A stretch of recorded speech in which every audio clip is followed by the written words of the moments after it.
এইটা আমি তেল বসাইলাম, এখন আমি পেঁয়াজ দিচ্ছি, তারপর রসুনগুলো দিয়ে দিচ্ছি, তারপর আমি লবণ দিচ্ছি। এগুলো হয়েছে হলুদের গুঁড়া, এগুলো হয়েছে মরিচের গুঁড়া। হালকা আমি একটু মশলার গুঁড়া দিলাম। এরপর আমি এগুলো নেড়ে চেড়ে সুন্দর করে কষিয়ে নিব। স্বপ্না ডেইলি ব্লগে আপনাদেরকে স্বাগতম। আসসালামু আলাইকুম। সবাই কী অবস্থা, কেমন আছেন? প্লিজ চ্যানেলটা নতুন সাবস্ক্রাইব করে দিবেন।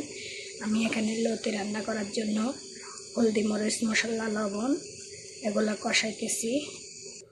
এই তো আমার মশলা কষানো শেষ। এখন আমি হালকা একটু পানি দিব।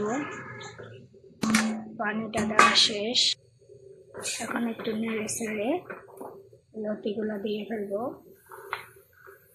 এই যে লতিগুলো দিয়ে ফেলছি। এই যে দেখেন আমি লতির সাথে মাছ একসাথে দিয়ে দিয়েছি। এখন আমি ঢাকনা দিয়ে দিব। ততক্ষণ আপনারা অপেক্ষা করেন লতিগুলো লাস্ট পর্যন্ত কী হয়। প্লিজ চ্যানেলটা নতুন সাবস্ক্রাইব করে দেবেন। মাশাআল্লাহ, আমার লতি রান্না কমপ্লিট।